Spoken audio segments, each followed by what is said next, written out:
think it's an easy time right now for Ohio State fans to panic about what the offensive coordinator, defensive coordinator / offensive line jobs being open means for the future and the current state of the program.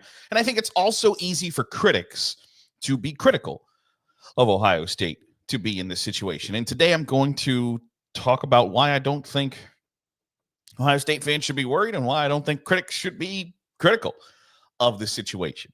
From an Ohio State fan's perspective, Chip Kelly leaving from the offensive coordinator job at Ohio State to be the offensive coordinator of the Oakland Raiders, especially when he's so deeply interconnected with Ryan Day. The reason Chip Kelly left his job at UCLA was because he had a deep familiarity with Ryan Day, and then after a year, he bolts. It's easy to then question, if you're an Ohio State fan, like, is something amiss? Is there something wrong there? Because you're worried about the exodus of coaches. You're worried, and especially a coach that has given up a Power 4 job to come work with Ryan Day and now is leaving. There's important context there. Reportedly, the Oakland Raiders are paying Chip Kelly $6 million a year. $6 million a year. And when Chip Kelly has been on the record as being like, dude, I just want to coach football. I don't want to do all the other bull crap that comes with coaching or being a head coach in the college ranks. I want to teach football to other people. And despite Chip Kelly not being like the world's biggest recruiter at Ohio State, he doesn't have to worry about any of that as the Las Vegas Raiders offensive coordinator. He has to worry about teaching and coaching football, talking about football, thinking about football. And they're going to pay you $6 million a year to do it. They're going to make you the highest paid offensive coordinator in the sport. That's a really difficult job to turn down, even though you have a deep interpersonal relationship with Ryan Day as the head coach of Ohio State. $6 million, and I don't got to recruit 17, 18, 19-year-old kids while also constantly being worried about which one of my players is going to hit the transfer portal and what that's going to mean for the future. That's a tough deal to pass up. And so I know that it's easy to look at that situation and go, especially from an outsider's perspective, especially from somebody who wants to be critical of Ohio State or wants to, Michigan fans, essentially, to say your coaches who helped you win a national championship don't want to be at your program anymore. And while that might be true, that they don't want, it's not even true. Team success builds individual success. Every single time, no matter what the sport, no matter what the situation, team success leads to individual success. Inevitably, no matter the situation. Tom Brady won 7 Super Bowls with the New England Patriots and the Tampa Bay Buccaneers, and that led him to, he is now the lead television analyst on Fox. He has endorsement deals from Subway down to UGG boots because he had team success. And no matter the sport, Tyreek Hill got hundreds of millions of dollars from the Miami Dolphins because he was a part of team success with the Kansas City Chiefs. Every time somebody wins a title, every time somebody is successful as a collective unit, everybody looks at the individuals in a whole different light. Everybody views those individuals as significantly better, significantly more improved, or just from a significantly better light than you did before. So a year ago at this time, if somebody said the Las Vegas Raiders, and if I said Oakland earlier, sorry, if the Las Vegas Raiders were going to spend $6 million a year to make UCLA head coach Chip Kelly their offensive coordinator, it would be the first topic on First Take. It would be the topic of every sports talk radio show of like, what in the bleep are the Las Vegas Raiders doing by taking Chip Kelly, who led his team to a 5-7 record, as the offensive coordinator? But because he's coming off a title, because he's coming off being the offensive coordinator of a team that won the championship, nobody really bats an eye. Nobody says like, yeah, That's a logical decision. Former NFL head coach with experience, just won a national title. Yeah, that tracks. And for Jim Knowles to get the payday that he got from Penn State, one, it helps Penn State, in their eyes, damage their rival, makes their defense better. They pony up a little bit of money to get the job done.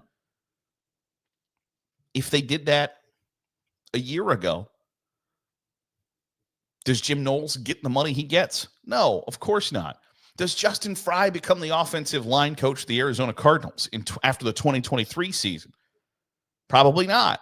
But you win a title, and when you win a title, when you're on the sport's grandest stage, everybody pays more attention. So team success leads to individual success.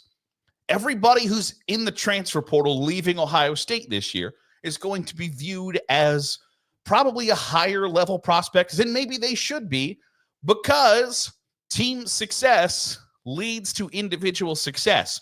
And so it's easy because we always look for the negative. We always look for the problem. What is going on at Ohio State? Why is the offensive coordinator, defensive coordinator, offensive line coach, why are they all bailing? Instead of taking that kind of step back and viewing it from a different aspect, because it's easy to listen to the naysayers. It's easy to listen to the negativity and question, like, oh, well, wait, crap. Are things bad? Is Ryan Day a bad leader? Or is there issues in that coaching staff? Did Larry Johnson and Ryan Day conspire to not let Jim Knowles run the defense? I don't know the answer to all of those questions, but it sure is logical to think that when Ohio State losing to Michigan is the biggest story of the regular season of college football. So you are on the top, in the forefront of everyone's radar.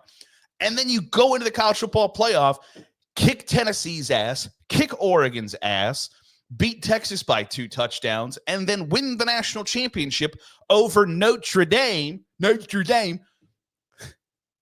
You're going to stay at the top of everybody's radar. And so when you're looked at under that microscope, one, naysayers is going to somewhat follow you, because everybody likes to tear down who's on top.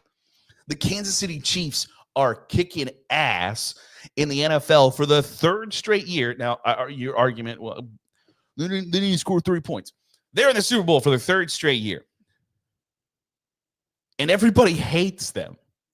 They've got a fun quarterback who is maybe potentially the best at his position ever, a tight end who has been at the best at the top of his field for a really long time. They play a really interesting brand of football. The most famous woman on the planet is dating one of their players, and people hate them because a sustained level of success sucks. So we always want to tear down who's on top, and that's just part of what comes with the territory. But the logic just says, like, hey, what happened was Ohio State performed at its best at the most important time, when the most people were watching, when the most important people were watching, when the most important time of filling coaching vacancies was happening. Ohio State and their coaches were impressing. Logically, team success leads to individual success. Those individuals go find and capitalize on that success elsewhere. It's just a byproduct of winning. And you know what is an awesome spot to be in? Having to worry about the byproducts of winning. So I don't think that Ohio State fans should be freaked out right now that they don't have an offensive coordinator, or that there maybe isn't somebody at the forefront from the outside, because I think a lot of people will tell you that the expectation is that Brian Hartline will go from co-offensive coordinator to simply offensive coordinator. Whether that means he's calling the plays or Ryan Day goes back to calling the plays remains to be determined. They'll probably still need to hire a quarterbacks coach, an offensive line coach, and a defensive coordinator if they don't fill that position from within the staff already as well.